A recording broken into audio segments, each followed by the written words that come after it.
thought I would do a little witchy haul today. I've done a few videos on some new decks, some second editions of certain decks that I've purchased, and I thought I would just show you guys what else I've decided to add to my collection and some witchy books that I'm excited to kind of sink my teeth into over the next few months. So, I think I'll start with decks. I didn't get any tarot decks this time because, as I've said before, I'm very picky about my tarot decks. And I really have to be called to purchase a new tarot deck. I have to like really feel it to get one. One of you has sent me a message about the Bohemian Gothic Tarot, which I've been kind of on the fence about for some time. And I think one of you really shared some things with me, and I think I will be purchasing that tarot deck. And that means that I'll be saving up for that deck. Another tarot deck on my wish list is the Abyssal Tarot, which is a self-produced, self-published deck by this artist who takes beautiful underwater pictures. And the deck looks incredible. It's really pricey though, so I'm going to have to save up for that for a while. But oracle decks, I did have some fun with this time around. I do end up buying decks when I do the book order at the store that I work at, the boutique Made on Earth. And so yeah, I end up purchasing some decks too when they come through. So the deck that I ended up getting is another one of the decks is a Tony Carmine Salerno deck. I've talked to you guys about how I really love some of his decks, but sometimes I feel like the artwork is the same in a lot of them. Not the same, but on a similar theme. And just on a whim, I ended up purchasing the 12-year anniversary edition of the Universal Love Oracle. Wow. I am like kind of kicking myself that I waited this long to get it. This deck is beautiful. And it honors the sacred feminine in a really, really beautiful, powerful way. So there's been some updates, but I do not have the original, so I don't know what the updates are. It has 45 cards. The backing looks like this. This is actually my favorite image in the deck. But really, you know, some of them like, okay, in the Gaia Oracle we have a similar card. There's a lot of nudity in this deck. But some of them are really, really beautiful and very different. Now, I have not really looked at the guidebook. I've just cleared this deck and just felt so drawn to it in a way that, you know, while I love and enjoy the Gaia Oracle, well, I really do love the Gaia Oracle, but Universal Wisdom and the Spirit Oracle, I would say, I'm not drawn to work with them as much, although I do use the Spirit Oracle for a weekly draw, but I'm not necessarily drawn to work with them as much as I feel called to work with this deck. There's a lot of sacred feminine energy in this oracle deck. And just really, really beautiful artwork. And, oh, here. This one's beautiful, but I really love this image as well. Look at that. So this is the Universal Love Oracle. So I will be working with this, and I'll try to do a review of this soon. But for those of you who are like, he has a lot of decks, and I don't want any redundancy in my collection, I think Universal Love is really different and kind of stands out. At least it has to me. Okay.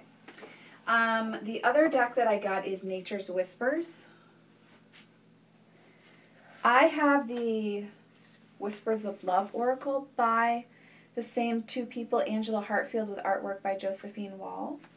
And it's very beautiful, but I haven't really felt drawn to connect with it too in depth, so I haven't done a review of it yet. But Nature's Whispers looks like it's more more along the lines of what I'm going to connect with. And this backing is like one of my favorite oracle deck backings ever. Look at that. Isn't that beautiful? So if, you know, Josephine Wall's artwork is one of those things where like you'll enjoy it or it's just not for you. The guidebook is not that detailed or in-depth, which is a disappointment to me. But the images are very beautiful, and I know that there are certain clientele that are just really, really going to connect with these images and the affirmations that go along with this deck. So this is a newer purchase for me. The cardstock is beautiful on this, and this is a Blue Angel deck as well. So just that one I'm excited to sit with and work with for a while and see what comes up from that. And if not, it's going to make a beautiful gift for someone. The other 2 decks I purchased were the Energy Oracle Cards deck by Sandra Ann Taylor and the New Oracle of the Angels deck by Mario Duguay. I apologize if I'm saying that wrong. I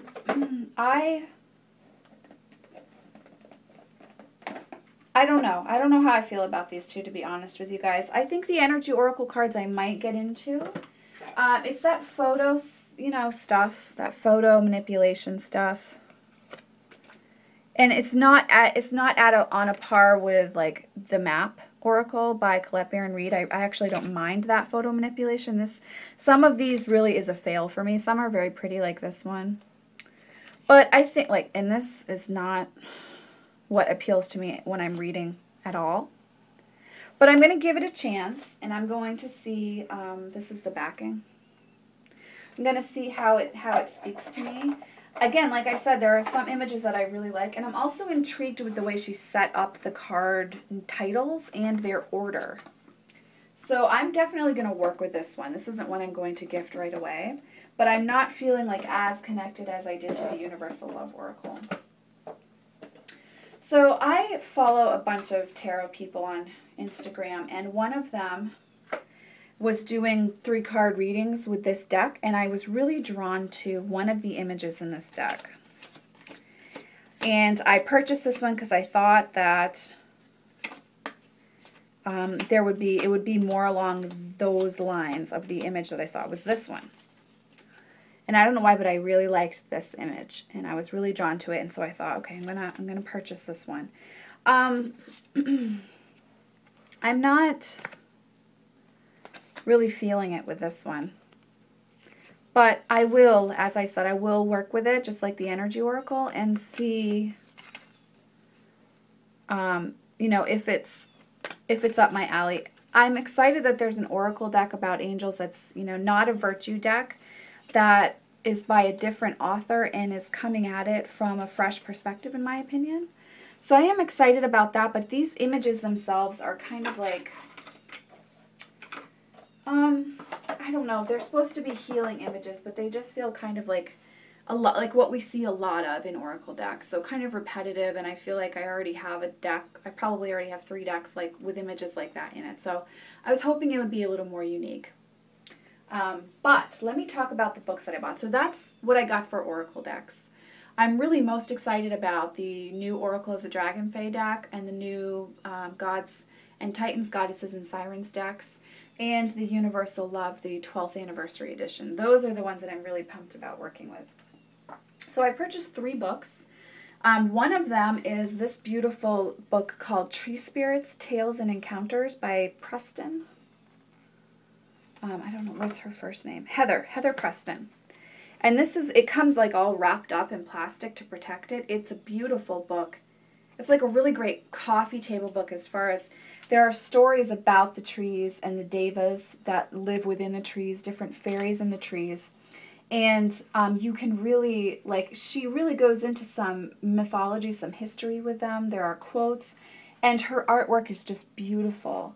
So I think this is one of those one of those books that you can just really enjoy and have around you and pick up and read a few pages out of it and not need to dedicate, special, severe study time to. So this I'm really looking forward to reading occasionally, a few pages, a few chapters out of, and just enjoying the artwork and connecting with tree energy that way. The other book that I got, which so many of us have been talking about, is the Holistic Tarot book. So I'm very excited to kind of work with this. This is a giant book. It's like a Bible, okay? It's 874 pages long. And it's written by a certified tarot master. She's also an attorney. And she's a feng shui consultant, an I Ching practitioner, a numerologist, and astrology enthusiast.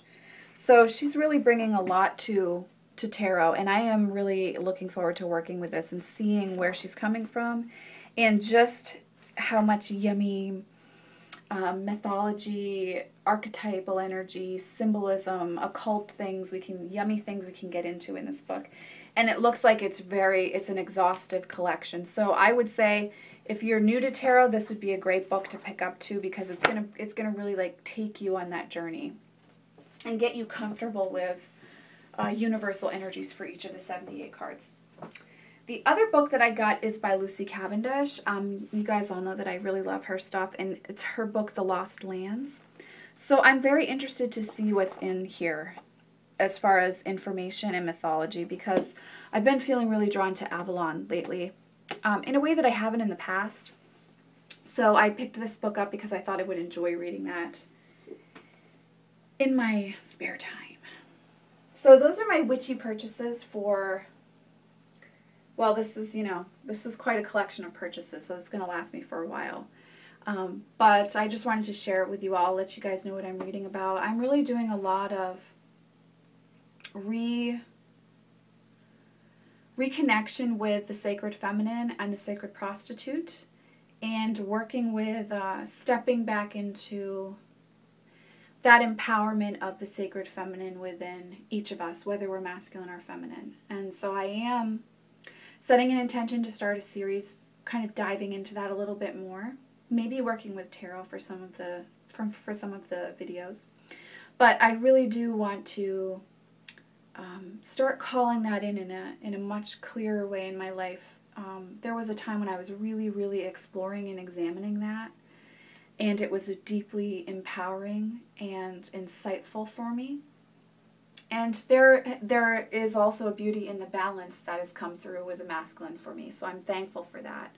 But I'm really, really looking forward to reconnecting in an empowering way with the sacred feminine. So I've been doing a lot of reading in the time that I have to read, reconnecting with the mythology of the sacred feminine, the sacred prostitute. There are some really great books out there on those subjects, and really all you have to do is type that into Google and let it take you where it will. And you'll find that there's lots of things out there. But if you are just starting to look at that, beautiful jumping off points are Jean Shinoda Boland's books. Aphrodite's Daughters by Jalaja Bonheim is a wonderful book. Joseph Campbell's mythology series is wonderful, and he has there's a video on the sacred feminine, and I can't remember the title of it right now, but that's a great one to start the journey with the sacred feminine. And again, any of his books are going to step into that archetype at some point and encourage you to take a look at the mythology and the history in civilization around the sacred feminine and the wounding of that as well. And also, interestingly enough, in Tori Amos's biography, Piece by Piece, she talks a lot about the sacred feminine as an archetype, as well as other archetypes and how to step into them in very empowering ways, in ways that are actually very impactful. So you can actually use that yourself to step into these archetypes throughout your daily life in a really exciting way. So that's been another great reread for me. I probably read that book about 5 times now. But I have been rereading that, and I do recommend that if you're interested in stepping into the sacred feminine and the sacred prostitute and exploring exactly what that archetype is and how healing that within yourself is a wonderful exploration of your spiritual path. Even if you don't walk with those archetypes forever or call them in as part of your lineage, it's still something that's very powerful to dance with for a time on your spiritual path. So do be looking for that series. I will be starting a series on that this year, and I am looking forward to that, and I'm just really reconnecting with that in a very empowering way, which is why I'm excited to work with the Universal Love Oracle. I feel like Tony Carmine Salerno really captured the sacred feminine in that deck in an exciting way. So those are my witchy purchases lately. I hope that you are all doing well, and I'm sending you all much love and many blessings on your spiritual paths, and no matter where those paths take you or what steps you're currently taking, I am wishing you the best on those paths. and sending you much love, and hope that you're all having fun with your oracle and tarot decks as you go about those journeys. I will talk to you in the next video. Blessed be.